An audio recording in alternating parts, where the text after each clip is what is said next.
CGL का paper हो और उससे पहले मैथ्स का टीचर कंट्रोवर्सी ना करे, ये नहीं हो सकता साहब।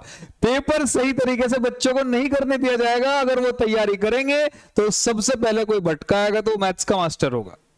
ठीक है, अब कंट्रोवर्सी आ रही थी बार बार, कभी कोई मैथ्स का मास्टर, कभी कुछ कभी कुछ, किसने ये सॉल्यूशन दे दिया, किसी ने वो सॉल्यूशन दे दिया, समस्याएं थी। फिर जो अपने वाले थे यूट्यूब वाले वो लिख रहे कि सर आपने क्यों सॉल्यूशन नहीं दिया, चलो दे देते हैं सॉल्यूशन। और हकीकत में बहुत आसान क्वेश्चन है जिसके पीछे दुनिया ने पागलपंथी की हुई है। जो HCFL से मेरे से पढ़ा हुआ होगा उसने क्वेश्चन कर भी लिया होगा, इसमें कोई डाउट भी नहीं है। देखो ध्यान से, ये क्वेश्चन था भाई RRB NTPC ग्रेजुएट लेवल 2025 का आया हुआ है। ठीक है, एक टीचर ने इसका थोड़ा सा लेंथी सॉल्यूशन बनाता है, मैं किसी को बुराई नहीं कर रहा हूं, ना मैं करना चाहता भाई। सॉल्यूशन देख लो, अपने आप कमेंट बॉक्स में बता देना, जिसने जो अच्छा किया वो बता देना, बुरा किया वो बता देना, मेरे वाला बुरा लगता है वो भी बता देना, कोई समस्या नहीं है। लेकिन फैक्ट यही है कि आप इसे बड़े आसानी से कर सकते हैं। ठीक है, सिंपल समझो ध्यान से। देखो 32 बच्चों में बांटा गया कंचों को, तो उसने पाया 4 कंचे शेष रह गए, तो इसका गैप देखो 28 का है। इसके बाद 41 बच्चों में बांटा गया, 41 बच्चों में और 48 बच्चों में बांटा गया, तो 13 और 20 रह गए। तो देख यहां का गैप भी 28 है और इसका गैप भी 28 है, मतलब सबका गैप 28 है। तो लास्ट में 28 माइनस करेंगे, ये बात समझो आप। इसके बाद देखो हमें क्या चाहिए, 32, 41 और 48 का हमें एलसीएम चाहिए होगा।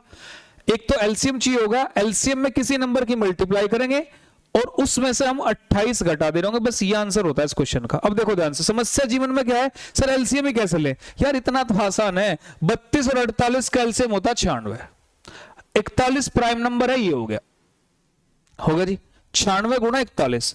अब ये नंबर आप देखोगे तो 4000 के लमसम बैठेगा। क्यों? अगर मैं इसे 40 कह दूं, इसे लगभग 100 कह दूं, क्योंकि देखो इसमें से थोड़ा सा कम कर ले, थोड़ा सा बढ़ा दिया, तो लगभग 4000 के बराबर बैठेगा। हमारे जो ऑप्शंस है वो 8000 के लमसम जा रहे हैं, तो मतलब क्यों ना मैं इसे डबल कर लूं, तो शायद 8000 के बराबर चला जाएगा।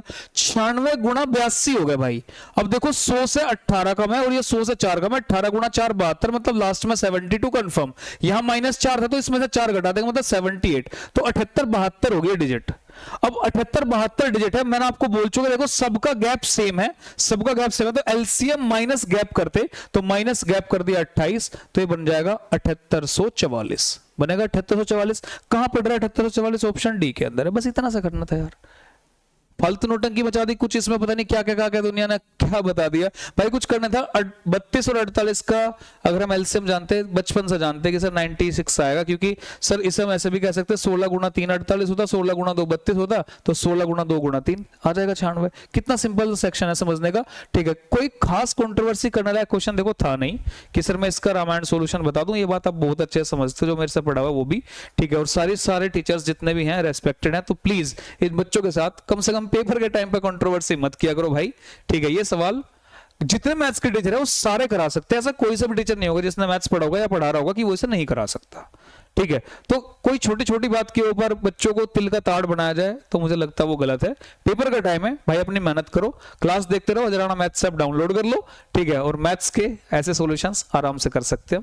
जियो जीवर के शानदार।